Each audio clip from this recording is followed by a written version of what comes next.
So we'll go ahead with questions of AC circuits. तो पहला example 13.1, an alternating voltage is given by E equal to 6 sin 314t. Find the peak value. peak value find करना है आपको, frequency find करना है and time period and instantaneous value at t equal to 2 milliseconds. तो बहुत ही simple question है. What you have been given is, आपको given में EMF का सिग्नल दिया है E equals to 6 sin of 314t. आपको फाइंड करना है peak value. You are suppose to find out the peak value of EMF E0. You are suppose to find out frequency, that is F. You are supposed to find out time period, capital T, and you are supposed to find out instantaneous value of EMF. EMF की value आपको find करनी है 2 milliseconds पे, at 2 milliseconds. So these are the parameters that you are supposed to find. बहुत simple सा question है, absolutely nothing. So how to solve this? पहले तो let us talk about which formula you will need. बहुत simple है. क्या क्या लगने वाला है आपको? What is the general waveform of EMF? क्या होता है वो? E0 sin omega t. तो ये इक्वेशन नंबर 1 और ये इक्वेशन नंबर 2 को सिर्फ कंपेयर करके ही तुमको पीक वैल्यू मिल जाएगा, ओमेगा मिल जाएगा. आपको फ्रीक्वेंसी फाइंड करना है तो ओमेगा मिल गया, तो 2 पाई f is basically omega is 2 pi f, तो यहाँ से f मिल जाएगा आपको ओमेगा बाई 2 पाई. फिर आपको चाहिए time period. Time period is 2 pi by omega. 2 pi by omega होता है ना टाइम पीरियड. देन लास्टली क्या चाहिए? EMF का इंस्टेंटेनियस वैल्यू 2 मिलीसेकेंड्स पे. तो यही इक्वेशन में सिर्फ t की वैल्यू क्या सब्स्टिट्यूट करोगे? 2 milliseconds. Simple simple simple. So you just compare equation number 1 and 2. Just by comparing equation 1 with 2, what is the peak value of EMF? 6. तो पहला काम हमारा हो गया. Peak value 6 volt. 6 volt. Good. फिर हमको चाहिए था फ्रीक्वेंसी. तो फ्रीक्वेंसी कैसे फाइंड करते हुए बताया मैंने. 2 omega by 2 pi. Omega by 2 pi. What is the value of omega? 314 by 2 pi. पक्का पक्का. अब ये जो 314 है, 314 क्या मैं इसको, can I write this as 3.14 into 100 लिख सकता हूँ क्या ऐसा? यस. तो 3.14 इंटू 100 अपॉन 2 पाई. ऐसा इसलिए किया क्योंकि ये और ये कैंसिल हो गया, ये 1 था और ये 50 था. तो फ्रीक्वेंसी है 50 हर्ट्ज का. 50 हर्ट्ज का फ्रीक्वेंसी है.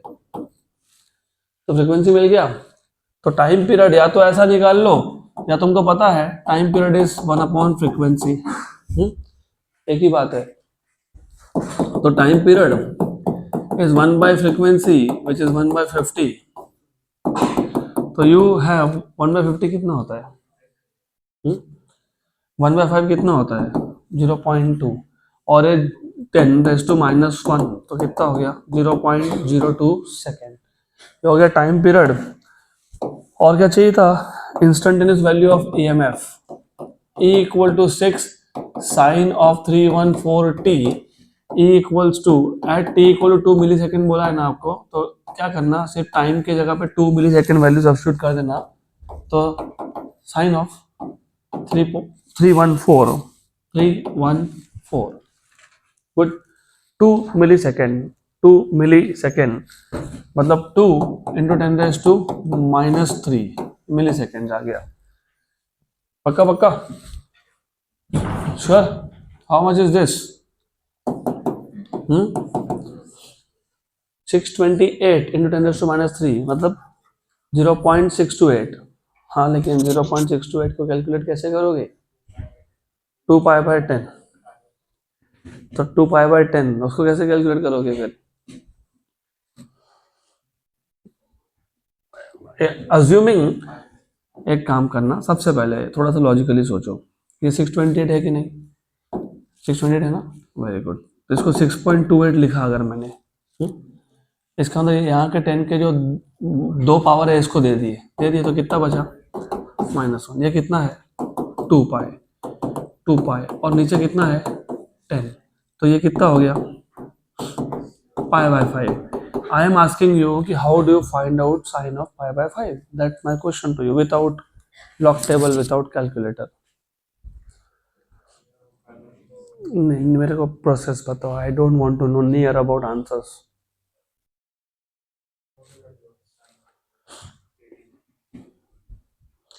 How do you find out sin of π/5?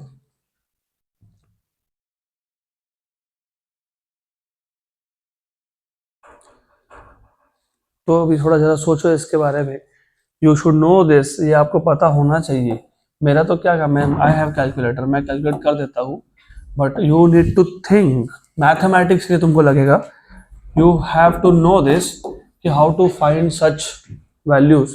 तो वर्कआउट करो उसको, उसके लिए फॉर्मूला है. फॉर्मूला तुमने सीखा है मैथ्स में, जिनका मैथ्स था उनको पता होना चाहिए. 0.628 का साइन 0.628, और वो ये रेडियन में नहीं है, ये किसमें है, डिग्री में है. डिग्री में ना ये पक्का, श्योर, हाँ कि ना. इज दैट इन डिग्री और is it in radian? Radian, sure, क्योंकि टाइम वाज इन सेकेंड. तो टाइम अगर ऐसा यूनिट में है तो वो रेडियन में आता है, क्योंकि ओमेगा इटसेल्फ इज रेडियन पर सेकेंड.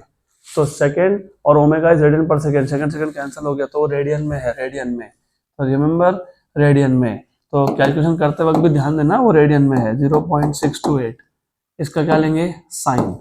0.58 समथिंग समथिंग इनटू क्या करेंगे 6, तो 3.525. तो this is 3.525 volt, instantaneous value. Done. अगला question, example 13.2. An alternating voltage is given by E equal to 140 sine of 3142t is connected across a pure resistor of 50 ohm. Find the frequency of the source, the RMS current through the resistor. Extremely simple question. हमारे पास एक alternating voltage source है. इस alternating voltage source को, उसका आपको पहले तो waveform दिया है 140 साइन ऑफ 3142t. ये हमने एक प्योर रजिस्टर के अक्रॉस कनेक्ट कर दिया, तो नो लीड नो लैग वाला केस है. Current and EMF will be in phase. तो आपको गिवन पैरामीटर में you have been given the waveform of the input, मतलब ईएमएफ साइन ऑफ 3142t, और आपको रजिस्टर की वैल्यू बता दी 50 ओहम. और दे आर आस्किंग यू, क्या पूछा है आपसे, पूछा है find the frequency of the source. You are suppose to find out frequency, and they are also asking you what is the RMS value of the current through the resistor. Again a simple question. Which formula you will be using? Number one, you will be using the standard equation of alternating EMF. फिर यहाँ से तुमको peak value मिल जाएगा और यहाँ से तुमको omega मिल जाएगा. तो ये इक्वेशन नंबर 1 और 2 को तुम कंपेयर करके you can find out peak value and the omega value. और क्या चाहिए तुमको, क्या चाहिए IRMS. ठीक है, लेकिन तुमको फ्रीक्वेंसी पूछा है ना, तो omega equal to 2πf use करना पड़ेगा. और क्या चाहिए तुमको IRMS. What is IRMS? ERMS by impedance. यहाँ पे इम्पेडेंस के नाम पे सिर्फ रेजिस्टेंस है, क्योंकि the circuit is purely resistive. और ये ERMS क्या होता है, पीक वैल्यू बाय √2. क्या होता है ये, पीक वैल्यू बाय √2. तो पीक वैल्यू बाय √2R, ऐसा ही होता है ना. गुड. तो ये हो गया आपका फॉर्मूला रेडी. तो you compare equation number 1 and 2. Compare equation number 1 and 2. Just by comparing you get the peak value. Peak value is 140 volts. और थोड़ा अच्छे से पढ़ लेना, कभी कभी जानबूझ के इधर ऐसा मिली वोल्ट लिखा होता है, यहाँ नहीं लिखा है तो मतलब ये वोल्ट में ही है. अगर लिखा होता तो मिली वोल्ट में आता. तो ये आ गया आपका पीक वैल्यू 140 वोल्ट का. उसके बाद आपको ओमेगा की वैल्यू मिल गई 3142. ये दोनों आ गया. अब पहले हम लोग फाइंड कर लेंगे फ्रीक्वेंसी. तो फ्रीक्वेंसी फाइंड करने के लिए ओमेगा इक्वल्स टू 2πf, और ओमेगा की वैल्यू कितनी आ गई 3142 इंटू 2π. तो ये 3142 को मैं 3.142 इंटू 1000 लिख लेता हूँ 10⁻³ 2f 2 pi f 2 pi f, तो you have pi and pi cancelled out, तो frequency is 1000/2, 1000/2 is 500, तो 500 हर्ट्ज का फ्रीक्वेंसी है। फ्रीक्वेंसी मिल गया 500 हर्ट्ज का, वेरी गुड। अभी क्या चाहिए था और RMS करंट, तो RMS current is equals to E0/√2R। E0 की वैल्यू 140 है, √2 रेजिस्टेंस कितना था, आई थिंक 50 था ना, 50। What is 14/5? बहुत लेट, बहुत टाइम लगा देते हो ये। That is basically 2.8, 14/5 is 28/10 which is 2.8, और 1/√2 की वैल्यू होती है 0.7071, तो मैं सिर्फ 0.7 लिख देता हूँ। व्हाट इज 28/7 जा 28/7 जा अप्रोक्स आएगा, लेकिन कैलकुलेशंस 28/7 जा इज 28/10 जा माइनस 28/3 जा, 28/10 जा इज 280, 28/3 जा 20 into 3 कितना होता है? हाँ वो भी कर सकते हो, that is also fine. It's 1.97 के आसपास, तो ठीक है, you can use different ways of calculation, that is okay, लेकिन रफली you should be able to answer this. तो ये हो गया आपका 14/√2 विच वॉज 1.414। अरे 14/√2, 14 ये 2.8 है, सॉरी 2.8/√2 1.414 1.98, तो 1.98 एम्पियर। डन, देखते टेक्स्ट बुक में क्या दिया है, 1.9798, ठीक है। तो ये जो कैलकुलेशन है ना, ये कैलकुलेशन को I think you are saying the same thing, but anyways अभी ऐसा है, इसको तुम इजी भी कर सकते हो। कैसे कर सकते हो? ठीक है, this is 1.98 is the answer, that is okay. अगर मुझे रफ कैलकुलेशन करने होंगे तो 14/5 इज 2.8, वेरी गुड, बराबर डिवाइड बाय कितना था, √2, डिवाइड बाय क्या था, √2। इसको मैं 1.4 into 2 लिख लेता, डिवाइड बाय √2 कर लेता, फिर ये आ जाता 1.4 into √2, 2/√2 is √2, √2 is also 1.4, 1.4 into 1.4 1.96, क्योंकि वो 1.4 का स्क्वायर हो गया, तो 1.96, तो वैसा भी चलेगा। 1.96 इज ऑल्सो एक्सेप्टेड, हमने एग्जैक्टली कर लिया तो एग्जैक्टली 1.98 आ रहा है। ये भी एग्जैक्ट नहीं है क्योंकि 0.7071 होता है, ठीक है। नेक्स्ट क्वेश्चन, अगला question, example number 13.3। 13.3, an inductor of inductance 200 millihenry, 200 millihenry मतलब 200 into 10⁻³ मतलब 2 into 10⁻⁻1 0.2 is connected to an AC source of peak EMF, peak value दिया है E0 210 volt और frequency 50 hertz।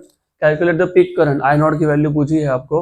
What is the instantaneous voltage of the source when the current is, what is the instantaneous voltage of the source when the current is at its peak value, तो जब current अपने peak value पे होगा तो voltage कितना होगा। Okay, तो पहले तो गिवन में क्या क्या दिया है वो आइडेंटिफाई कर लो। गिवन में तुमको बोला है इंडक्टेंस का value 200 milli henry and as I just told you it is 0.2 henry. Good, then they are telling you that peak EMF, peak EMF मतलब E0, what is E0, 210 volt. उसके बाद frequency दे दिया आपको 50 हर्ट्ज का, 50 hertz का frequency दिया है, आपको पूछा है कैलकुलेट द पीक करंट, तो you are suppose to find out I0। और क्या पूछा है, what is the instantaneous voltage, instantaneous voltage when the current is at its peak, तो E equal to E at I equal to I0। What is the instantaneous voltage मतलब E of the source when the current is at its peak value. Okay, तो easy है। Tell me how will you find out what is the peak value of current? E0 by omega L, क्योंकि ये inductive circuit है तो E0 by XL होगा वो। You have to know this, you have to remember this now V equal to I R वाला ही form लगता है, लेकिन यहाँ पे V को बोलते हो E, I, और रेजिस्टेंस नहीं है लेकिन इंडक्टर है तो इंडक्टिव रिएक्टेंस है। और ये फॉर्मूला इंस्टेंटेनियस के लिए भी है, आरएमएस के लिए भी है, और ये पीक के लिए भी है। तो हमको तो पीक चाहिए था। और एक्सएल क्या होता है? ओमेगा एल, और ओमेगा क्या होता है? 2 पाई एफ, तो 2 पाई एफ एल। तो यहां से तुमको मिल जाएगा पीक वैल्यू ऑफ करंट। ये तो हो गया। ये तो हो गया। How do you find out instantaneous voltage when the current is at peak? तो ये जो सेकंड पार्ट है ना, ये मैं डायरेक्ट तुमको सॉल्यूशन में बताता हूँ, सॉल्व नहीं करना, उसको डायरेक्ट आंसर आता है उसका। तो let us first find out this I0 equals to E0 by 2 pi FL। Peak value कितना दिया हुआ है? 210। 2 पाई फ्रीक्वेंसी कितना दिया हुआ है? आई गेस 50 था क्या? यस। What is inductance? 0.2। तो अभी बताओ, कैलकुलेशन बताओ। कैलकुलेशन 100 इंटू 0.2 मतलब 20, हाँ 20 पाई। गुड, ये हो गया कैंसल। तो 21 by 2 pi, 21 by 2 pi, 2 pi is 6.28, तो लगभग 3 हो गया ये। तो इट इज 3 पॉइंट समथिंग। तो आंसर देखो क्या आंसर, इट इज 3.339। तो दिस इज 3.339, क्योंकि देखो 6.28 है ना, 7 होता तो क्या होता? 21 बाय 7 3 होता, तो 3 से तो बड़ा ही आंसर आएगा। तो this is 3.339 ampere. Number 2 is easy. आपको पूछा है what is the value of EMF when current is at its peak. Remember this is an inductive circuit. So in an inductive circuit,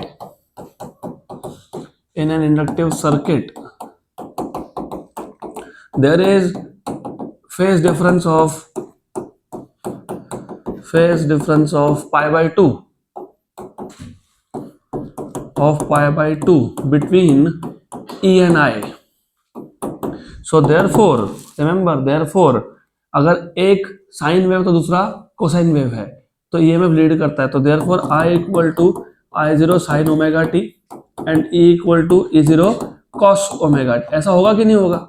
EMF मैंने इसलिए बोला जो lead करता है उसको कॉस लिखना। इंडक्टर सर्किट में कौन लीड करता है? ईएमएफ, तो वो कॉस हो गया, वो साइन है। और remember therefore when I equal to I0 मतलब करंट इज एट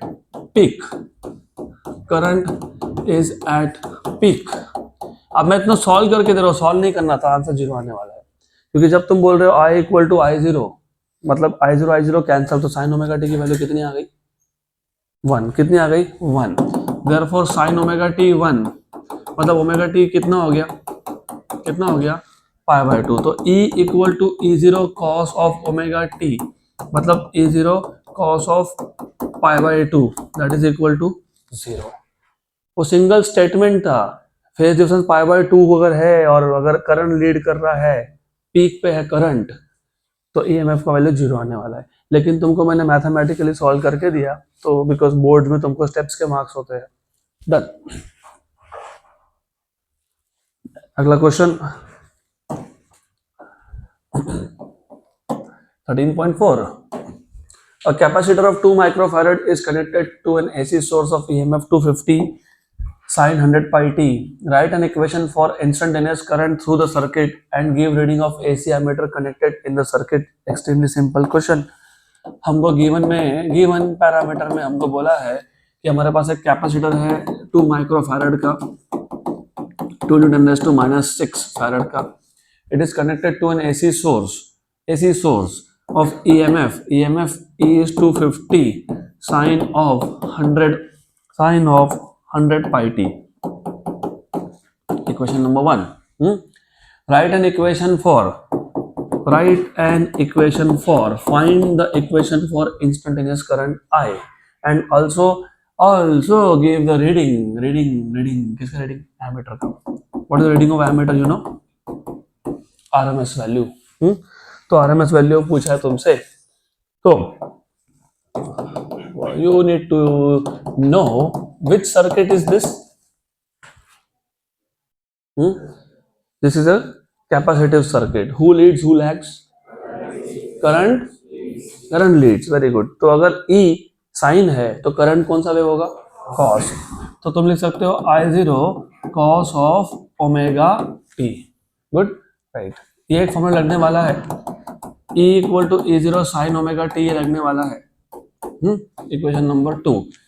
अब देन कभी कभी क्या होता है, they expect you to write down answer in terms of sine. तो अगर साइन के टर्म में लिखना है ना तो पाई बाय 2 प्लस ओमेगा टी. और प्लस क्योंकि करंट लीड कर रहा है इसलिए प्लस. तो अगर एक्सपेक्टेड है कि साइन के टर्म में लिखो तो ऐसा लिखो. Then you need to find out RMS value. I RMS is E RMS by अरे रे कैसे √2. इम्पीडेंस, इम्पीडेंस यहाँ पे इम्पीडेंस कौन है? Capacitive reactance. There is no inductor, there is no resistor. तो सिर्फ इतना ही आएगा ना. √2 कहाँ से आ गया? ई आरएमएस पूछूंगा तो √2 बोलो. अब E0 by √2 into XC. This is I RMS value. तो ये हो गया तुम्हारे required formulas. And you need to just first of all compare equation number 1 and 2. Compare equation number 1 and 2. More than half hour late. 10 minute से ज़्यादा late हुआ तो मैं आने नहीं देता हूँ. तो नेक्स्ट टाइम से टाइम पे आना है तो आओ, लेट आना है तो फिर मत आओ. Compare 1 and 2. तो when you compare 1 and 2 you get peak value equal to 250 volts and omega की वैल्यू कितनी है? 100 पाई. गुड. ये तो हो गया. चलो इतना तो इन्फॉर्मेशन मिल गया हमको चाहिए अब पहला case. Current I equal to I0 cos omega t. अभी I0 how do find I0? वो तो निकाल, फाइंड तो करना पड़ेगा ना I0. हाँ, I0 equals to E0 upon XC omega C. Yes, क्योंकि XC होता है 1 अपॉन ओमेगा सी. ये भी ठीक है, कोई दिक्कत नहीं. तो I0 is E0 omega C cos omega t. तो I equal to E0 peak value 250, omega 100 pi, और कैपेसिटेंस C की वैल्यू कितनी है? 2 microfarad. 2 × 10⁻⁻⁶ cos of 100 pi t. तो ये देखो, ये हो गया तुम्हारा 250 × 2 500 500 और ये 100, मतलब 5 × 10⁴ और 10⁻⁻⁶, तो कितना? -2. तो यू हैव 5 पाई. 500 का 0 हटा दिए, ये 100 भी हटा दिए, 10⁻⁻2 हो गया, -6 और +4, कितना बचा? 5 पाई. तो I equals to 5 pi into 10⁻⁻2 cos of 100 pi t. What is pi value? 3.14. What is 3.14 into 5?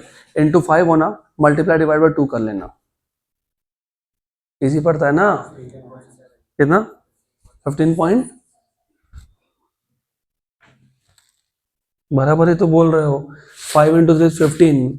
0.14 into 5 is 0.7, तो 15.7 cos of 100 pi t आ गया. या तो ऐसा लिखो, या तो 15.7 sine of 100 pi t plus pi by 2, ये भी चलता है.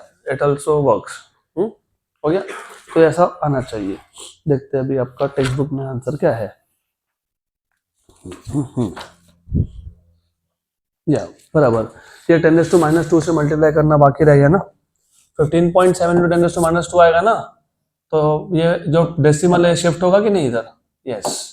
तो 0.157. ठीक है. तो this is how you can find out instantaneous current. तो ये इक्वेशन हमारा हो गया मैच. गुड. और क्या पूछा था?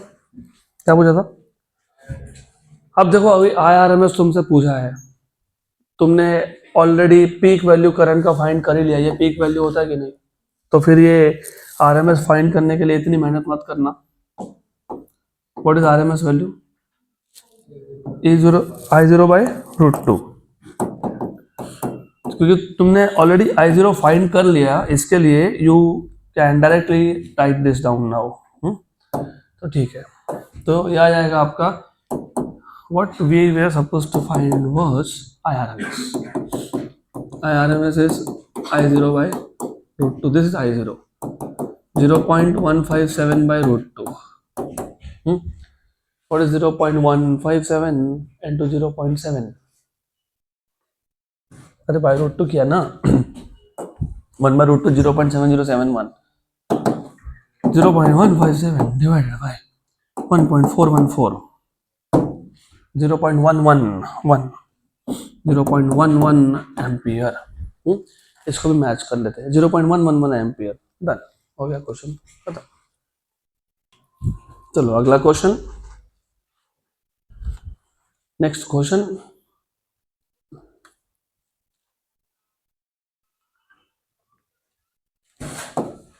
थर्टीन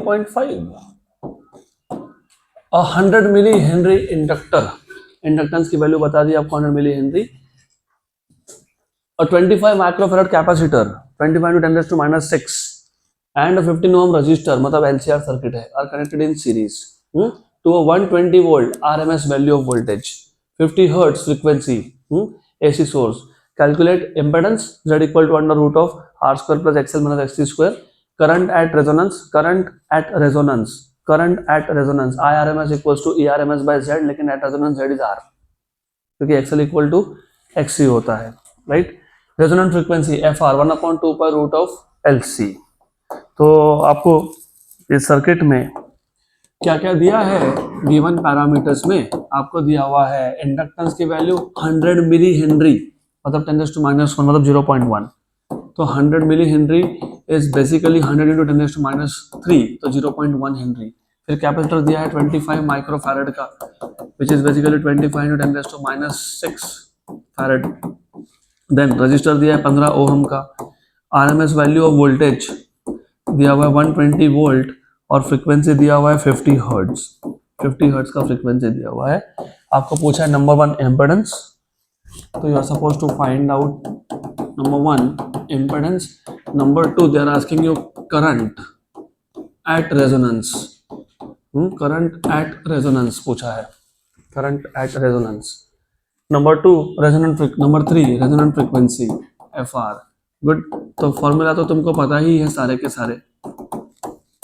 पहला impedance is √R² + XL - XC का स्क्वायर। अब तुमको XL फाइंड करना पड़ेगा, which is ω/L, which is 2πfL। और ये इम्पेडेंस, इम्पेडेंस एट रेजोनेंस नहीं बोला, करंट एट रेजोनेंस बोला, तो यहाँ पे XL = XC मत लिख देना। तो impedance at resonance word use किया होता तो Z = R होता। हो गया, this is 1/ωc 1/2πfc। Good, then IRMS is ERMS by Z, but at resonance,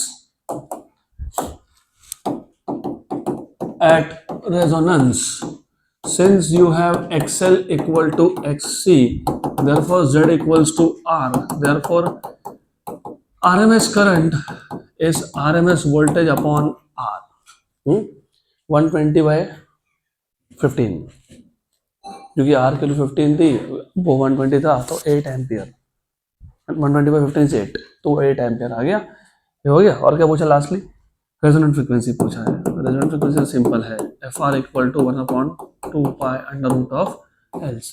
तो ये सारे फॉर्मूलाज तुम्हारे हो गए रेडी। तो will start with solution number 1। XL = 2πfL, 2π50, L की वैल्यू 0.1 थी ना, यस, ये 50 है, ऑफ कोर्स 100 × 0.1 इज 10 पाई, 10 पाई, पाई 3.14, तो 31.4 ओहम। ये हो गया आपका XL का value, XC is 1/2 pi FC. 1/2 into frequency is 50 into 2 is 100 pi. Very good, good for us. ये कितना था? 25 into 10 raised to -6. Excellent. Denominator में 25 आना हाँ बहुत अच्छा होता है, क्योंकि calculation will be very simple now. अब देखो ऐसा है, जो रिमेंबर 1/pi is 0.318. 100 और 10 raised to -6 is 10 raised to -4. वो ऊपर गया 10 raised to +4. 10 raised to +4 को मैं 100 into 100 लिख लेता हूँ. See, look, 10 raised to 2, 10 raised to -6 -4 ऊपर गया +4 मतलब 100 into 100. 1/pi 0.318 और नीचे बचा कौन? 25. तो 1 जा और 4 जा, हमारे लिए और भी अच्छा हो गया. ये क्यों अच्छा हो गया? ये 2 0 इसको दे दो. चलो बाद में देते हैं, बाद में रखते हैं इसको. 318 into 4 into 10 raised to -1. इसके 10 raised to -3 थे, ये 10 raised to 2 था तो 10 raised to -1 बचा. 318 into 4 is 300 into 4 is 1200. 18 into 4 is 72. 72 होता है ना, तो 1272 into 10 raised to -1. कितना? 127.2. ये हो गया. गुड. तो ये आ गया इतना. अब गलती हुई तो समझ में आ जाएगा आंसर में. अभी फिलहाल तो तुम सॉल्व करते जाओ, आंसर बता देगा हमको सही है कि गलत है. r² plus XL minus XC का स्क्वायर. रेजिस्टेंस इज 15 का square. What was XL value? 31.4 minus what is XC value? 127.2. 127.2 इसका square. How much is this difference?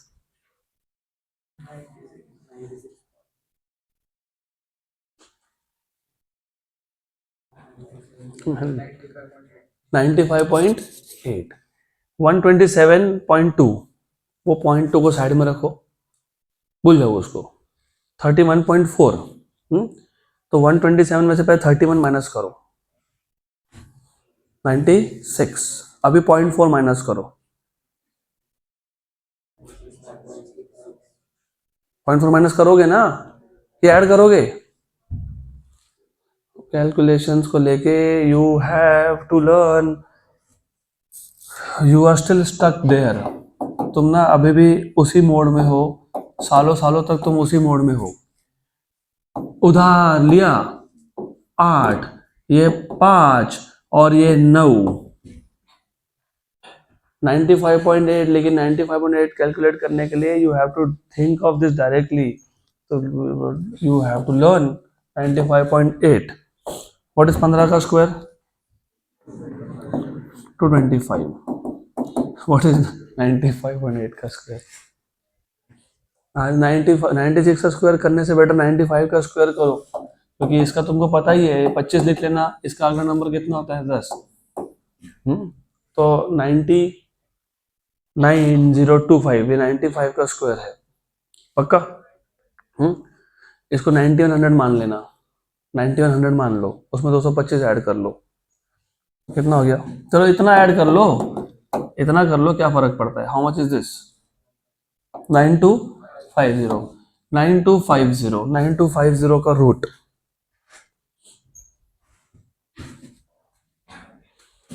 100 के आसपास आएगा. नहीं, आसपास बोला मैंने, आसपास. तो पहले तो ये 95.8 का स्क्वायर 9177, उसमें 225 ऐड करेंगे 9402. इसका रूट लेंगे 96.96. Very good. तो ये पूरा सॉल्व करके 96.96.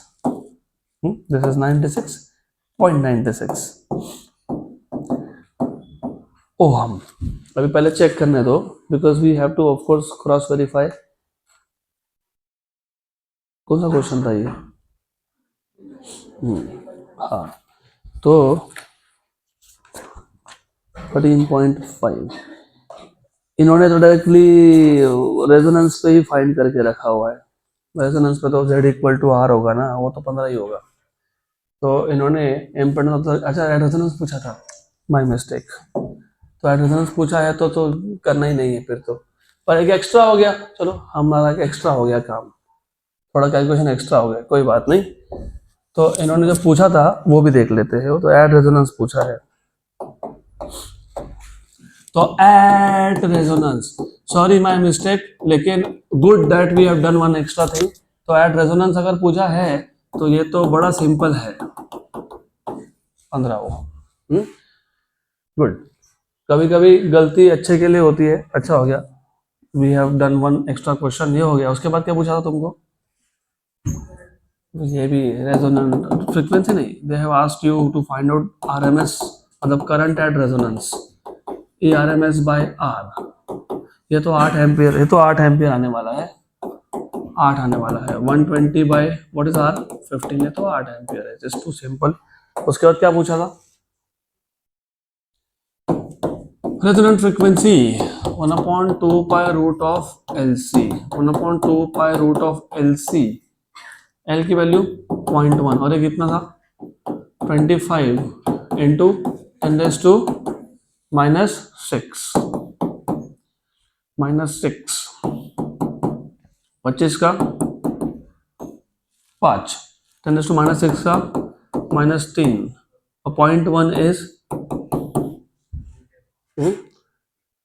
हाँ तो √10 ऊपर जाएगा वो 3.2, 3.16 होता है, एग्जैक्ट करने जाओगे तो that is 3.16, good for us. Pi और वो कैंसिल हो जाएगा, क्योंकि √10 इज, 10 को तुम पाई स्क्वायर भी तो लिखते हो ना, 10 को तुम पाई स्क्वायर लिखते हो कि नहीं? तो ये आ जाएगा 1/, ये देखो ये कितना है, 2 × 5 10, और 10⁻³ कितना? 10⁻², ये 10, ये 10⁻³ तो 10⁻², और ये पाई साथ में था, और ये जो √10 है, √10 it is √of pi square, तो ये पाई पाई भी कैंसल, तो ये गया सीधा सीधा ऊपर, तो कितना आ गया 100। तो 100 हर्ट्ज का फ्रीक्वेंसी आना चाहिए। एग्जैक्ट आंसर है 100.65, हमने अप्रोक्सीमेशन की। डन। नेक्स्ट क्वेश्चन, अगला question 13.6, a coil of 0.01 Henry inductance and 1 ohm resistance is connected to 200 volt 50 hertz AC supply. Find the impedance of the circuit and time lag between maximum alternating voltage and current. तो पहले हमको question में given parameter में inductance दिया हुआ है 0.01 Henry, मतलब 10⁻², and resistance is 1, मतलब circuit is LR circuit, capacitance नहीं है तो सर्किट इज एलआर सर्किट, और ERMS 200 वोल्ट बोला है, तो वो RMS वैल्यू ऑफ वोल्टेज है, कितना RMS value of voltage? 200 volt. At what frequency? At a frequency of 50 hertz, तो 50 हर्ट्ज का फ्रीक्वेंसी है, this is the given data. Then find the impedance of the circuit. Impedance तो तुमको मिल जाएगा, what is impedance? √R² plus XL², क्योंकि यहाँ पे C तो था नहीं, तो you are suppose to find out impedance of the circuit. Number 2, you are supposed to find out time lag. What is the meaning of this? Time lag between maximum alternating voltage and current. Phase difference, देखो दो चीज़ होती है, एक तो phase difference होता है, एक time difference होता है। फेज डिफरेंस का मतलब ये होता है कि eight a given instant of time voltage और करंट में कितना फेज डिफरेंस है, और टाइम डिफरेंस का मतलब ये होता है कि कितने टाइम इंटरवल में, कितना टाइम इंटरवल है दोनों के मैक्सिमम वैल्यूज के बीच में, क्योंकि ये अल्टरनेटिंग वेव्स है, एक इंस्टेंट ऑफ टाइम पे वोल्टेज मैक्सिमम होगा, राइट, तब शायद करंट मैक्सिमम नहीं हो, शायद इस केस में नहीं ही है, क्यों? क्योंकि ये एलआर सर्किट है। सिर्फ आर सर्किट होता तो उसमें तो दोनों एक साथ पीक करते। तो इमेजिन एलआर सर्किट में वैसे कौन लीड करता है? ईएमएफ। तो इमेजिन पहले ईएमएफ का पीक वैल्यू आया, अभी तक करंट का नहीं आया क्योंकि ईएमएफ लीड कर रहा है, और वो ईएमएफ का पीक वैल्यू आने के बाद अभी ईएमएफ का वैल्यू कम हो रहा है, अब करंट का पीक वैल्यू बाद में हुआ। तो करंट और ईएमएफ के पीक वैल्यू में कितना टाइम डिफरेंस है, ऐसा बोला इन्होंने। Time lag between the maximum alternating voltage and current. समझ में आया क्या पूछा गया है? At a given instant of time there is basically phase difference, EMF is leading, current is lagging. तो पहले ईएमएफ का पीक आया, वो चला गया पीक, अब किसका पीक आया, करंट का पीक आया, तो इन दोनों के पीक में कितना टाइम लैग है ऐसा आपको पूछा है। तो देखते हैं how to find this out. Good, तो हाउ टू फाइंड दैट, सबसे पहले इम्पिडेंस तो देख लेते हैं, और जो टाइम लैग है इसको मैं डेल्टा टी बोल देता हूँ। और यू नो फिजिक्स के दो से तीन चैप्टर ऐसे हैं जिनके सारे इक्वेशंस एक दूसरे से कनेक्टेड ही है। तुमने सुपरपोजिशन ऑफ वेव्स देखा था, तुमने ऑसिलेशन देखा था, तुमने वेव ऑप्टिक्स देखा था, वो सारे वेव्स थे, ये भी वेव है, मतलब वहां पे जो तुमने कॉन्सेप्ट सीखे वो सीधा यहाँ पे अप्लाई कर सकते हो।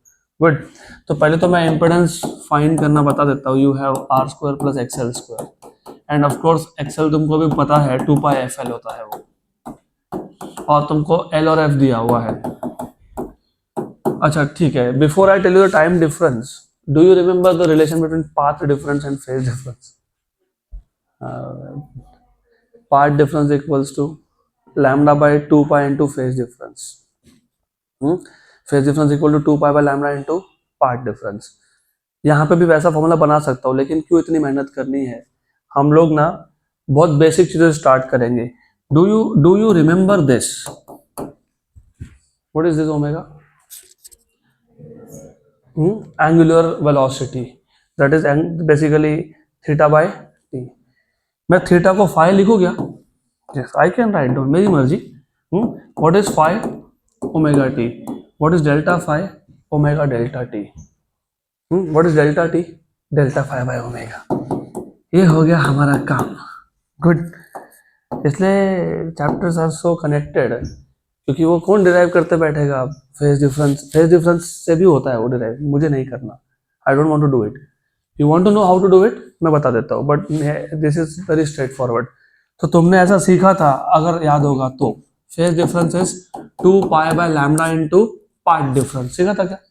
मैं तभी तुमको बताया था, तब तुमको बताया था मैंने, तब मैंने बताया था कि अगर तुमको फाई को, फेज डिफरेंस को टाइम के साथ कनेक्ट करना है, टाइम के साथ, तो वेवलेंथ की जगह पे टाइम पीरियड लिखो, और पाथ डिफरेंस की जगह पे टाइम पीरियड का डिफरेंस लिखो, टाइम का difference delta T, if you remember. बराबर, बन गया ना फॉर्मूला? हो गया? कैसे हो गया पता है? What is 2 pi bye T? 1 by omega. 1 by omega होता है कि नहीं? नहीं, क्यों ओमेगा होता है? ओमेगा। तो delta t equal to 5 by omega, तो वही तो लिखा मैंने, डेल्टा 5 बाय ओमेगा। तो यहां से भी आ सकता था, वहां से भी आ सकता है, तो better easy thing was to do this. This was easy done, एकदम इजी। तो omega equal to delta 5 by delta t, तो मिल गया delta t delta 5 by omega. हो गया फॉर्मूला रेडी। अब हमको सिर्फ सॉल्व करना है। तो पहले मैं फाइंड कर लेता हूँ XL, which is 2 pi F L. 2 pi F, frequency 50 दिया है ना? यस, 50 बोला है, बहुत अच्छा काम कर दिया हमारा। एल कितना है? 10⁻², 0.01, और ये कितना है? हाँ 100। ये 100 और 10⁻² कैंसिल, तो क्या बचा? पाई। पाई मतलब 3.14 ओहम। तो उसको मैं 3.14 लिखने नहीं वाला हूँ, पाई रखेंगे। क्या फाइंड करना था तुमको? क्या फाइंड करना है? Z under root of R square, R square plus XL square. अच्छा ठीक है, 1 तो अभी इसको 3.14 लिख लेते हैं। I would actually prefer writing down pi, क्योंकि पाई स्क्वायर होता है 9.85, 3.14 का अप्रोक्सीमेट स्क्वायर होता है 9.85। चेक कर लो, you always have to check calculations. 3.14 का स्क्वायर 9.85, उसमें 1 ऐड कर देंगे तो 10.85। 10.85 का स्क्वायर रूट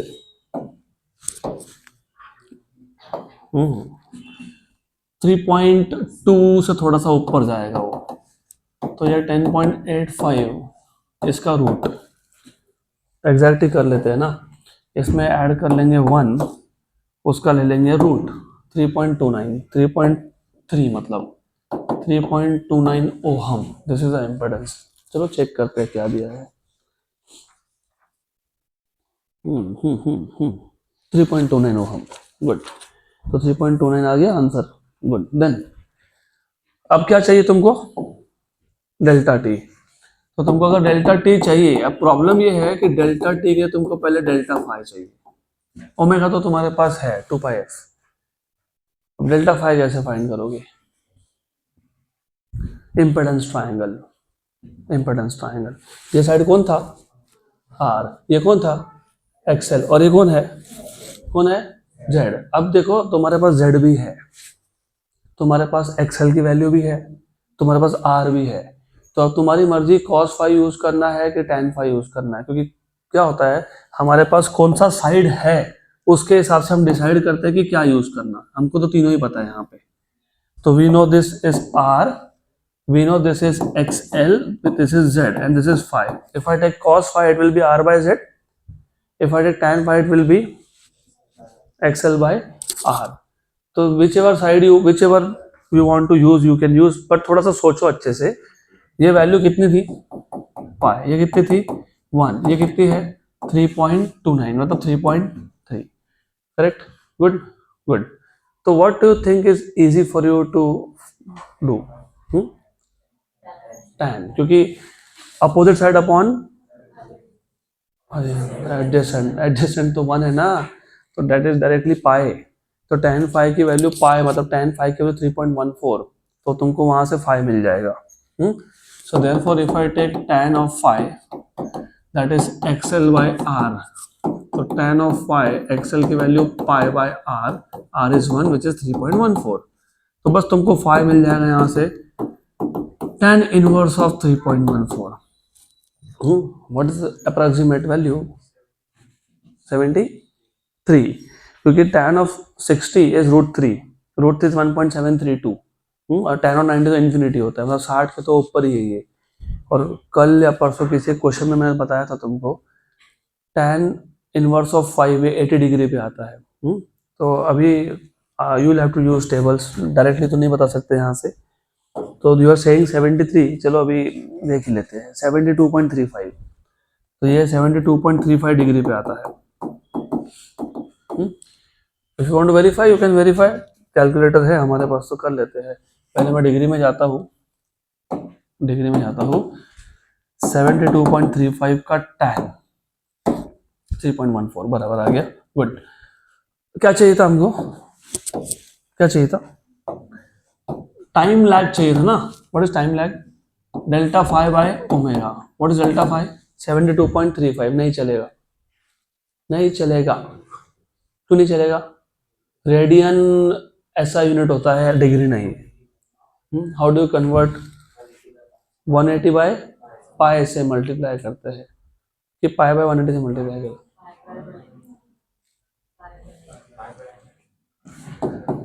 नहीं, वही तो दिक्कत है, इशू वही है कि you try to remember, you don't try to understand. तो डिग्री से रेडियन में जाने के लिए पाई बाय 180 होता है, 180 बाय पाई नहीं होता है। तो you have to multiply by this by 180 by pi की pi by 180, pi by 180।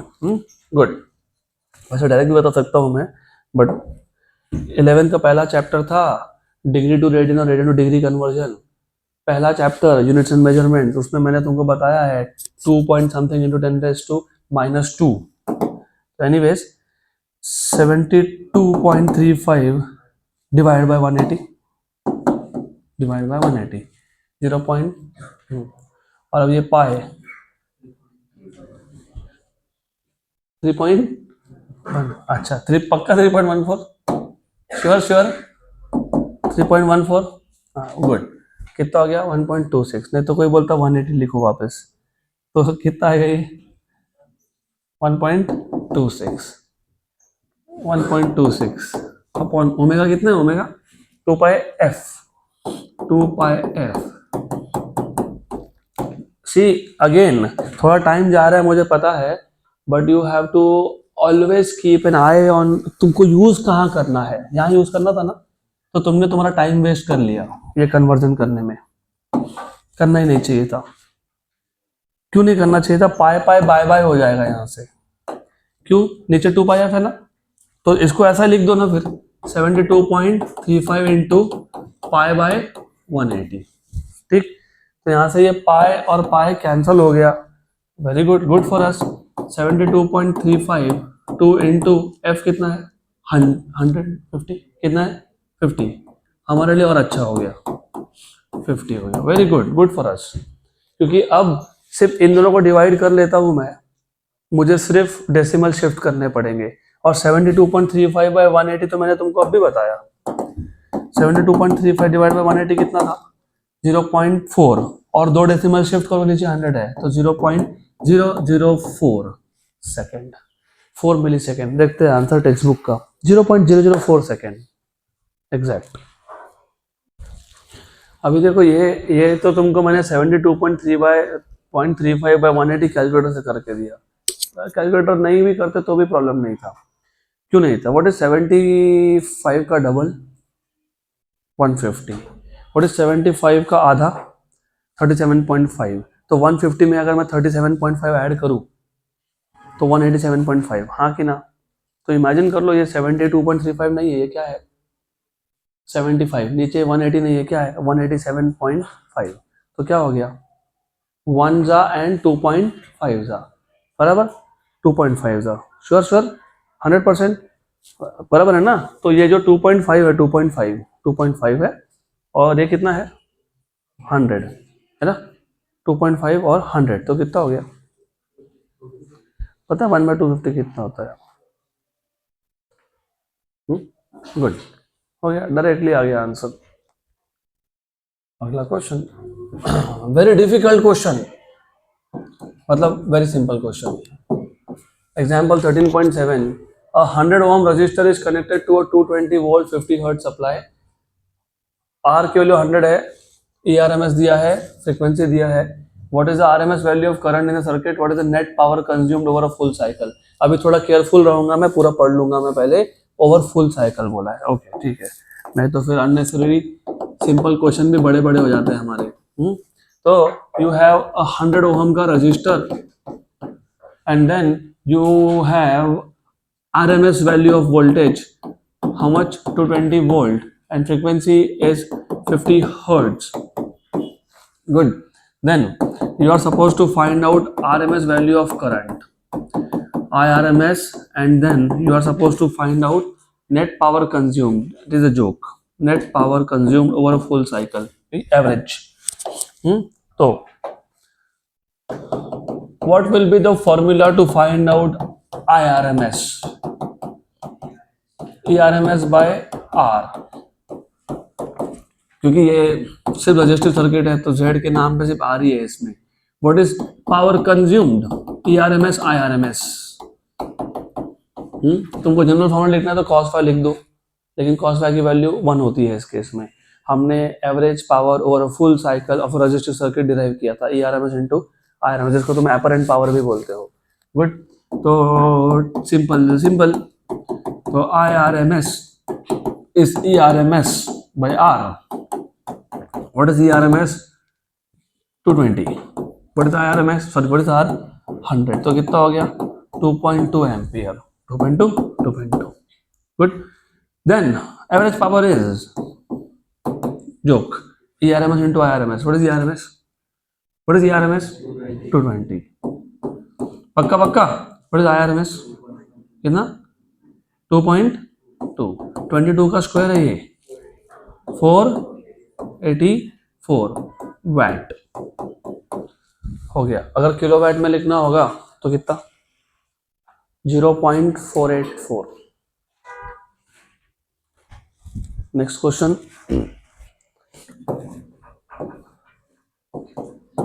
13.8, a sinusoidal voltage of peak value 283 volts and frequency of 50 hertz is applied to a series LCR circuit in which resistance is 3, inductance is 25.48 millihenry and capacitance is 796 microfarad। ये जो ऐसे अजीब अजीब number दिए होते हैं ना, तो ये इसलिए होते हैं, शायद चेक करेंगे to help you with calculations. देखते हैं, find the impedance of the circuit. अभी एट रेजोनेंस नहीं बोला है, ओके मतलब हमको टोटल इम्पीडेंस निकालना है। The phase difference between the voltage across source and the current, मतलब फेज डिफरेंस पूछा है। पावर फैक्टर पूछा है cos फाई, और पावर डिस्ट्रीब्यूटेड पूछा है, ERMS IRMS cos phi।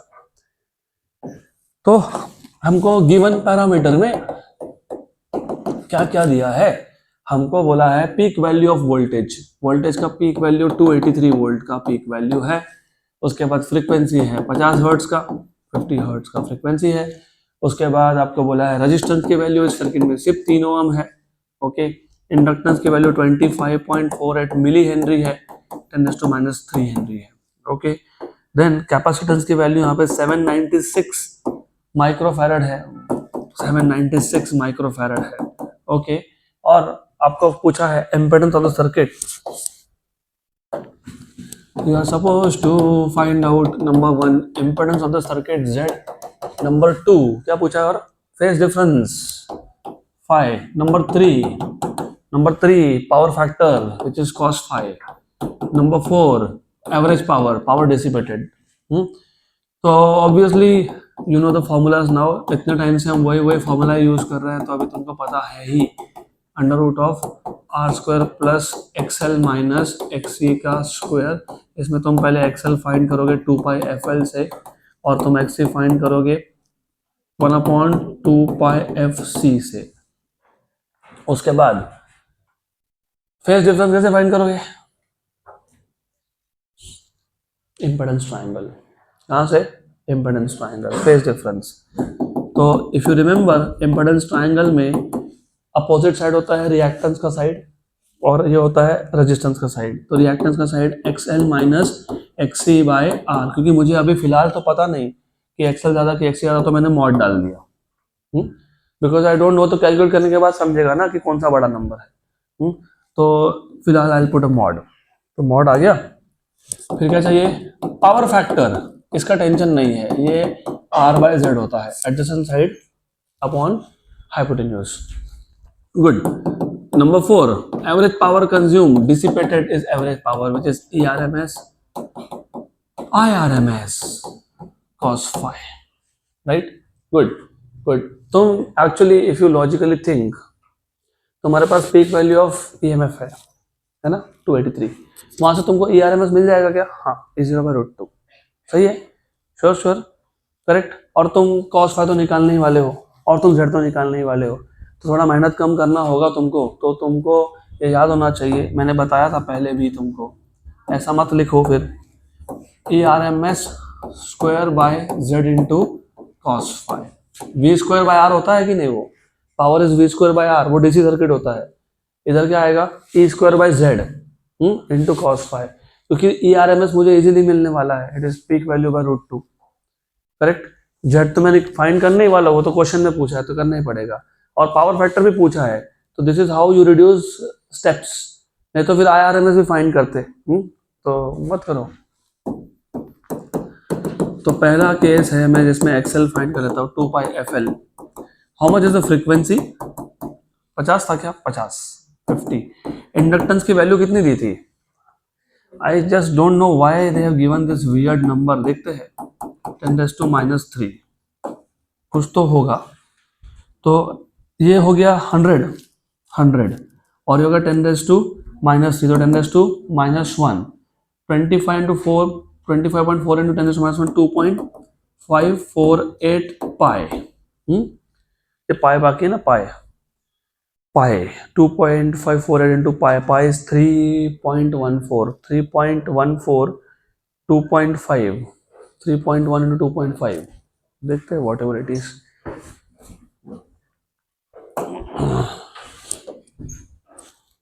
Approximation तो कर लेंगे लेकिन आंसर मैच नहीं होगा फिर, इंटू 3.14। ए देखो है ना, बोला था ना ऐसे नंबर जब दिए थे तो रफली 8 मिल गया तुमको, दिस इज 8 ही ले लो अब इसको, 8 ओहम। अगर ये 8 है, ये 8 है, तो अभी XC फाइंड करेंगे। रेजिस्टेंस की वैल्यू कितनी थी, 3, okay. How do you find out XC, 1/2πfc, 2πf, 2 into f is 100f, और ये कितना था 796 माइक्रो, मतलब 10⁻⁻6। Again this is a pretty weird number again, ऐसा क्यों? देखते हैं ये कितना है, 10 टू -4, ऊपर जाकर 10 टू +4, इसको 800 मान लो, 800, 800 और 3.14 को 3 मान लो, तो 800 इंटू 3, 2400, 2400 ये 100 और 100 उड़ा दिए, राइट, तो लगभग 4, कितना 4, तो टेक्स्ट बुक से वेरीफाई भी कर लेंगे हम लोग क्या क्या नंबर आ रहे हैं, गुड, राइट, तो 4 ही दिया है, देखो 4 दिया है, एग्जैक्ट 4 दिया है, तो ये जो ऐसा एकदम एकदम वियर्ड नंबर दियो ना, इसका मतलब दे आर टेलिंग यू कि अप्रोक्सीमेशन यूज करो, तो हमेशा अभी इसके आगे से याद रखना, ऐसा 25.48 796 मतलब वो तुमको ये बता रहे हैं कि यूज अप्रोक्सीमेशंस, तो एक्सेल की वैल्यू भी उन्होंने 8 ओम दिया हुआ है, एग्जैक्टली 8 ओम है, गुड। देन अभी चाहिए था तुमको इम्पेडेंस, तो under root of R square plus XL minus X C square, what is R, 3 था ना, 3 का स्क्वायर 9, एक्सएल की वैल्यू कितनी आई 8, और वो 4 उसमें से गया 16, मतलब ये कितना आ गया 5, वेरी गुड, 5 आ गया, ये इम्पेडेंस इज 5, इम्पेडेंस 5 आ गया। और क्या चाहिए था, इम्पेडेंस के बाद क्या पूछा था आपको, फेज एंगल, फेज डिफरेंस मतलब, तो tan phi, तो tan phi is mod of x l minus x c, वो mod of x l 8 - 4 upon resistance 3, yes 4/3, tan phi equal to 4/3, तो phi equal to tan inverse of 4/3 कितना 1.33333, कितना 45 से 60 के बीच में, क्योंकि tan 45 इज 1, tan 60 इज 1.732, तो आंसर देखो क्या आता है इसका 53.1, कितना है ये 53.1, कितना है ये 53.1, very good, this is 53.1, good good, so this is 53.1। मैं एक्चुअली तुमको इसका शॉर्टकट बताता हूँ, अब शॉर्टकट ये भी नहीं करना, ये तुमको फिर भी सोचना पड़ रहा है, यू नो साइन और कॉस के दो फेमस वैल्यूज है 37 एंड 53, तो अगर तुम डायरेक्टली cos फाई निकाल लेते, क्योंकि तुमको पावर फैक्टर तो निकालना ही है, what is power factor r/z, what is r3, what is z 5, तो 3/5, 3/5 इज 0.6, साइन की वैल्यू 0.6 कौन से एंगल पे होती है, कौन से एंगल पे होती है 37, गुड, तो वहां से भी आ सकता है ये, तो you can have that also from there, मिल सकता है वहां से, तो वहां से भी फाइंड करोगे तो 53 आएगा, यहाँ से भी 53 आएगा, वो रिमेंबर साइन अगर मैं यूज कर रहा हूँ या कॉस यूज कर रहा हूँ, तो उसमें एडजेसेंट साइड अपॉन हाइपोटेन्यूज या फिर अपोजिट साइड अपॉन हाइपोटेन्यूज होता है, यहाँ पे तुम एडजेसेंट अपोजिट अपॉन एडजेसेंट करते हो, तो ये 53 आ गया आपका tan से, आ गया। फिर क्या फाइंड करना था, पावर फैक्टर मतलब cos, what is cos phi, r/z, what is r3, what is z 5, ये तो तुमको बोल रहा था cos फाई 5/3 अगर आया तो 3/5 आएगा, कितना आया ये 0.6, 0.6, तो यहाँ से भी मिल गया ना तुमको, cos की वैल्यू 0.6 कौन से एंगल पे होती है 53, किस पे होती है 53, यहाँ से भी मिल जाएगा, तो ठीक है, बोथ आर द सेम, या वो यूज करो या ये यूज करो, आंसर वही आने वाला है, तो पावर फैक्टर 0.6 है, पावर फैक्टर 0.6 आ गया। अब क्या फाइंड करना था, एवरेज पावर, एवरेज पावर मैंने तुमको क्या बोला, E R M S square by Z into power factor, good, E R M S, what is E R M S, E0/√2, E0/√2 का स्क्वायर, तो E0/√2 का स्क्वायर मतलब E0² 2, और ये Z और ये cos phi, how much is E0, 283 है, कैसा नंबर दिया है, 283 का स्क्वायर करो, अब Z कितना था 5 था ना, और ये कितना था 0.6, 283 का स्क्वायर, 283 का स्क्वायर, मैं तो नहीं करने वाला 283 का square, I will not do it. I'll put a 10 here and I will put a 6/10 over here. 28.3, 28.3, उसको मैं 28 मान लूंगा, उसका स्क्वायर कर दूंगा, 28 का स्क्वायर कितना होता है अरे 28 का स्क्वायर कितना होता है? 30 का स्क्वायर पूछो तो 900 बोलोगे, 25 तक का स्क्वायर पूछो तो 625 तक पता होता है। 26 का स्क्वायर नहीं पता। 784 पक्का? श्योर? 784, चलो 800 मान लो क्योंकि ये 0.3 है। 800 इंटू 6 कितना होता है? 8 6 48, तो 4800। तो गलती है, गलती, वो तो आंसर नहीं आ रहा, तो एग्जैक्ट कैलकुलेटर से ही करना पड़ेगा अब मेरे को। Z की वैल्यू यही थी ना? यस। और ये 283 था ना पीक पावर, E0/√2 था वो, उसका स्क्वायर करना पड़ेगा, ये भी करना पड़ेगा, 2 इंटू Z 0.5। कैलकुलेशंस तो डोंट वरी, अगर तुमको ऐसे बड़े बड़े स्क्वायर आए तो या तो दिए होंगे या तो लॉग टेबल तुमको दिया होगा, कुछ तो दे देंगे। अभी है, यहाँ तक तो ठीक आ रहा है। डिवाइड बाय 10 करोगे तो 8,008.9 आएगा, इंटू 0.6 करना पड़ेगा। तो डिवाइड बाय 10 कर लूंगा तो सिर्फ एक डेसिमल जाएगा, इंटू 0.6, तो अपने तो बराबर आया 4805। तो हमारा बराबर आया, तो किसका गलत हुआ फिर? टेक्स्ट बुक का गलत हो गया फिर। R, power dissipated, power dissipated in the surface, in the surface. अब इसका मतलब पता होना चाहिए। Power dissipated in the surface, in the surface, normally in the surface का मतलब होता है power dissipated in the resistor. तो अगर रजिस्टर बोल रहे होंगे तो answer definitely will be different, क्योंकि उस केस में तुम यहाँ पे Z की जगह पे क्या लिखोगे? R, और R की वैल्यू कितनी है? 3। अगर वो 3 है तो थोड़ा सा आंसर हमारा चेंज होगा। मैं क्वेश्चन ही चेंज करने वाला हूँ, बिकॉज इन द सरफेस का मतलब बताना चाहिए उन्होंने। तो इन दैट केस 283 का स्क्वायर, ये ठीक हो गया, डिवाइड बाय 2 करना पड़ेगा, एक्चुअली डिवाइड बाय 2 इंटू 3 6 करना पड़ेगा, तो डिवाइड बाय 6 करना पड़ेगा। 283 का स्क्वायर डिवाइड बाय 6 कर लिया, इंटू 0.6 इंटू 0.6 कर लिया, तो अब ठीक है, अब इनका आंसर हमारा आंसर मैच हो रहा है।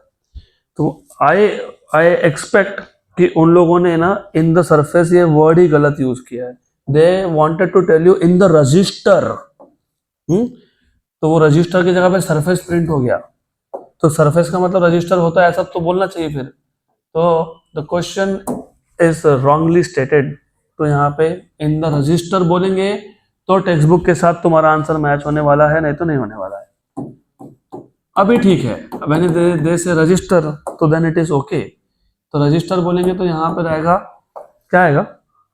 आर, तो यहाँ पे आर लिखेंगे, और यहाँ पे आर लिखेंगे तो यहाँ पे 3 लिखेंगे, फिर यहाँ पे 3 आएगा, और जहां जहां पे तुमको पावर डिसिपेटेड में Z दिख रहा है वहां पे क्या आएगा? आर। आर आया तो इधर भी फिर लिखना पड़ेगा आर। अभी then now it is okay, now our answer matches exactly with the text book one. Good, wait of course. तो power dissipated in the surface ऐसा कुछ नहीं होता है, रजिस्टर बोलना चाहिए था, रजिस्टर।